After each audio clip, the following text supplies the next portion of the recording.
Well, Engen proudly celebrates Candice Chirwa being named as one of the Forbes Africa under 30 class of 2025. And at just 29, Candice is a leading voice in menstrual health education as well as young advocacy, using her non-profit Qrate to break stigma and to empower young girls across South Africa. And her impactful partnership with Engen has since sparked very important conversations on dignity as well as the confidence in under-resourced communities. For more on this, well, let's welcome Miss Qrate Founder and Director herself, Candice Chirwa. Candice, happy Women's Day. Yeah, welcome to SA Today and congratulations on this very momentous achievement. How befitting to have you on the show today.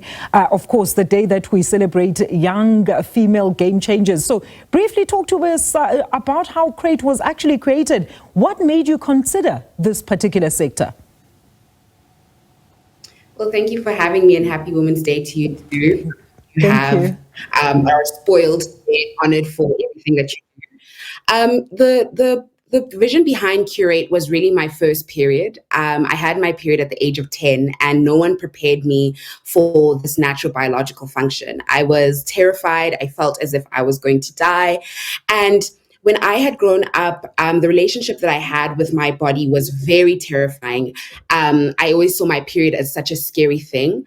And when I was 21, I came across a lot of information around how many young girls in South Africa and around the world feel terrified, feel alone, feel as if they have a disease when they start their period. So something for me needed to change about how we see periods and how we talk about periods in society, not only in South Africa, but globally.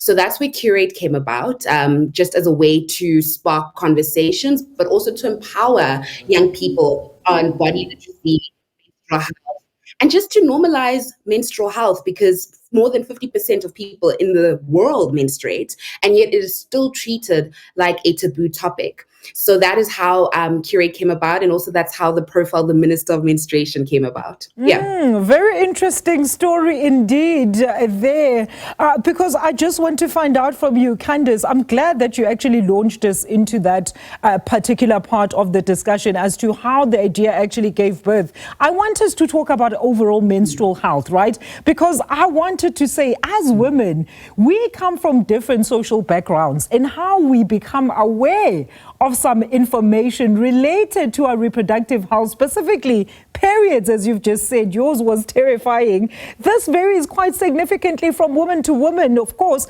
What type of special focus as well as assistance then do you provide at Qrate? So I think a lot of the times people just think that menstruation is just the physical act of bleeding.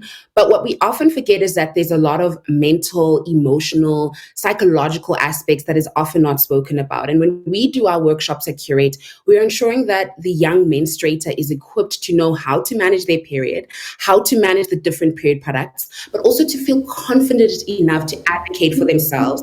Because what I struggled with as a child, was actually saying, I'm experiencing intense period pain, I'm experiencing PMS, because I was just so scared. And I think a lot of young girls, when they start their period, feel that fear. And with Qrate, we really just want to shift that narrative to say, let's meet our periods with celebration and not with fear.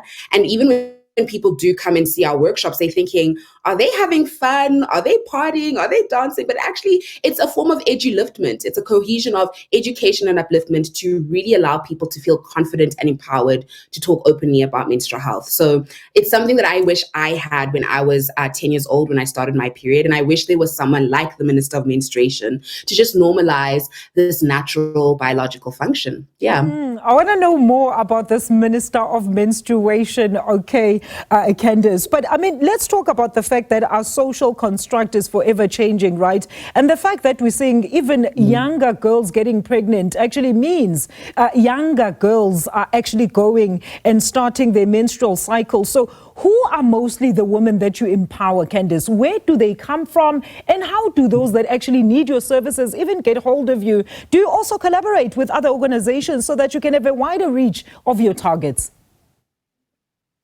Yeah, I mean, predominantly our audience is young girls from primary schools and high schools. We do also collaborate with private schools in volunteering programs to give back to these under-resourced communities. But surprisingly, we also do menstrual health well-being workshops for corporates, because as soon as you matriculate, you go to university, or you land up in work, you still menstruate. And so period poverty is still an aspect that has a major impact on our ability to show up to work. And a lot of people who work are advocating for menstrual leave, but that's another conversation for another day. The collaborations that we've had with organizations such as Engen has really helped us to scale our impact. We've been able to reach far-reaching rural areas. We've been able to increase our ability to do more workshops on the ground, which is incredible. But we've also been able to sort of revolutionize the content that we have. So we do have a book called Menstruation Station, which is a child-friendly book for both parent and the child. And we are just constantly on the go with advocacy campaigns. We also have a campaign called Dads for Pads, where we're actually advocating for fathers to step in to end period poverty. So all people can do is they can either Google Minister of Menstruation and all the information will come up there, or they can research Qrate on social media, which is Qrate. And then just feel free to inquire, engage with us, and learn about menstrual health, because this is how we build a period positive South Africa and a period positive world, by talking openly about menstrual health.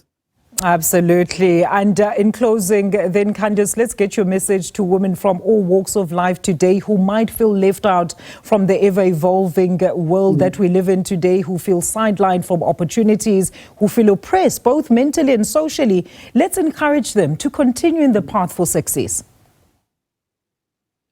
Yeah, I think to close, my final words are, we need more women in spaces, whether it's in sports, whether it's in corporate, whether it's in industries that are often taken up by men. We need more women to take up spaces and be bold and courageous and out there loudly, because you don't realize the impact that you have on other young girls to do the same. So yes, you might feel a bit fatigued or tired or burnt out, but I'm telling you that the work that you do, the impact that you have, the inspiration that you provide is really paving the way for other young girls to do the same, period.